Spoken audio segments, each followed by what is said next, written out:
Portinari era filho dos imigrantes italianos Giovan Battista Portinari e Domenica Torquato, que chegaram ao Brasil no final do século XIX, vindos da cidade de Chiampa, na província de Vicenza, região de Veneto. Assim como milhares de imigrantes italianos, Giovan e Domenica vieram para o Brasil devido à grave crise pelo qual passava a Itália naquela época.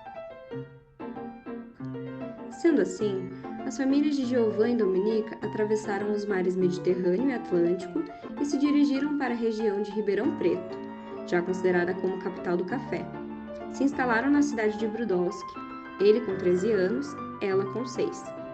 Após algum tempo de adaptação, com os familiares vindo da mesma cidade na Itália e formando a colônia italiana na região, os dois se casaram cedo, instalando-se na fazenda Santa Rosa, localizada na zona rural.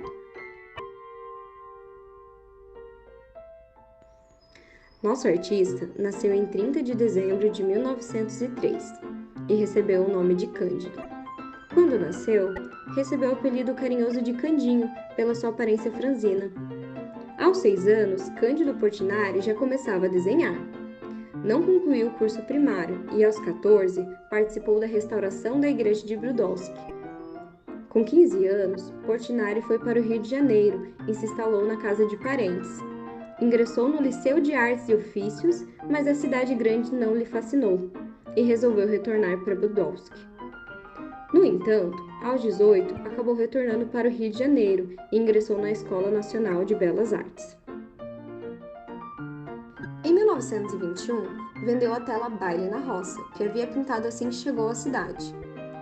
Em 1922, expôs no Salão da Escola de Belas Artes. Em 1923, sua obra Retrato de Paulo Mazzucchelli ganhou os 3 prêmios do Salão. Portinari recebeu do diretor da escola o direito de escolher seus professores. Em 1928, apresentou suas obras no salão e conquistou o prêmio Viagem para o Exterior com o retrato de Oligário Mariano. Cândido Portinari viajou para a Europa e visitou a Itália, Inglaterra e Espanha, e se estabeleceu em Paris, na Rue du Dragon, entre os museus de Luxemburgo e Louvre. Em 1930, se casou com a uruguaia Maria Martinelli. Durante 2 anos em Paris, produziu apenas 3 naturezas mortas.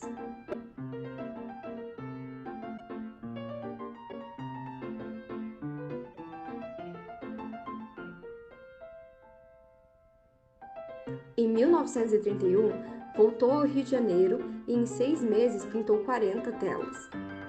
Nesse mesmo ano, foi convidado por seu antigo colega da Escola de Belas Artes e então diretor da academia, o arquiteto Lúcio Costa, para participar do salão.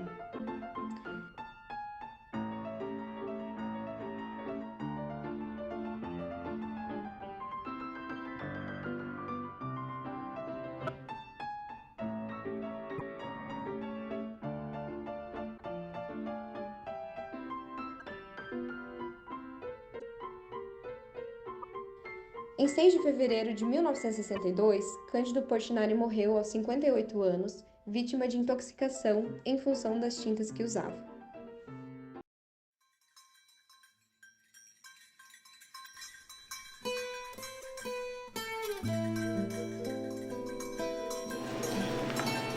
Retirantes. A pintura exibe uma família de retirantes, imigrantes nordestinos, que estão se deslocando da sua terra a fim de fugir da seca, fome, miséria e falta de perspectiva. O pintor retratou um grupo, 4 adultos e 5 crianças ao todo, de maneira sombria e triste. A paleta de cores escolhidas exibe tons terrosos, o que dá ênfase à atmosfera fúnebre que envolve a cena. As pessoas tomam grande parte da composição, e ao fundo temos uma paisagem seca e sem vida. Os corpos, muito magros, traduzem a fome daquele povo e as expressões nos rostos dão conta de expor o desespero daqueles que lutam pela sobrevivência em um país tão desigual. Sobre a função social da arte, Portinari disse uma vez: "Estou com os que acham que não há arte neutra." Mesmo sem nenhuma intenção do pintor, o quadro indica sempre o sentido social. A fim de esmiuçar os detalhes dessa grande obra, selecionamos algumas áreas da tela.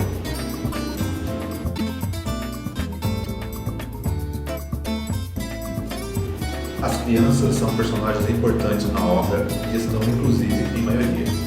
As duas crianças de colo exibem aparência fantasmagórica. O bebê, envolto em panos brancos, tem olhos que saltam, observando o mundo assustado.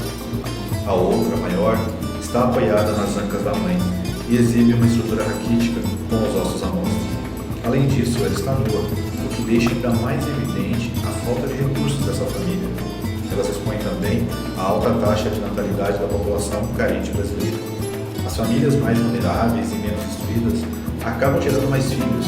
Isso ocorre, em grande parte, por conta da falta de políticas públicas de conscientização e acesso a meios contraceptivos.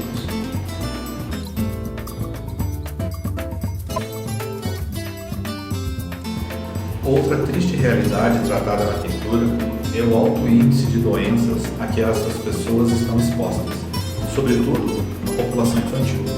Nesta área da tela, vemos um menino bem magro, que exibe uma enorme barriga redonda.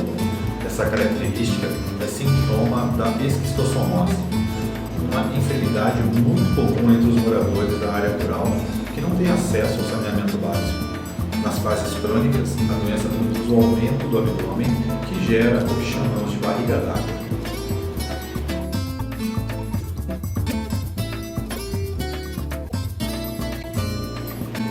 Portinari traz uma cena em meio à natureza, mas não com uma paisagem bela e inspiradora, e sim com um panorama desolador.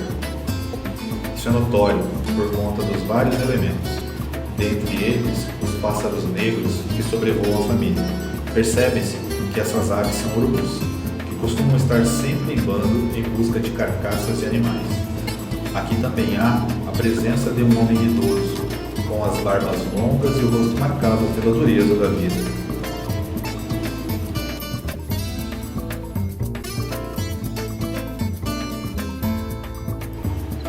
O solo da paisagem é árido, não apresentando nenhum indício de vegetação. As pessoas estão todas descalças, o que nos traz mais elementos que indicam a pobreza.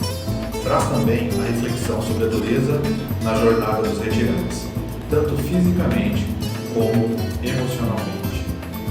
Há ainda alguns ossos no chão, sinal de que algum animal se decompôs ali. Nessa área da tela, no canto superior à esquerda, vemos um bando de urubus rente ao solo, representados por alguns pontos pretos.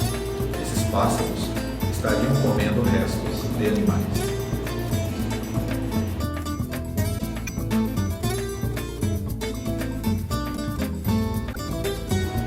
Os adultos revelam feições assustadas, que demonstram um imenso desespero e falta de perspectiva que a situação carrega. O homem nos encara com um olhar arregalado, como se fosse uma espécie de pedido de ajuda. Esse fato ajuda a transportar a obra para uma categoria de retrato, fazendo um diálogo com a fotografia e elevando o quadro a um retrato também do sofrimento de um povo.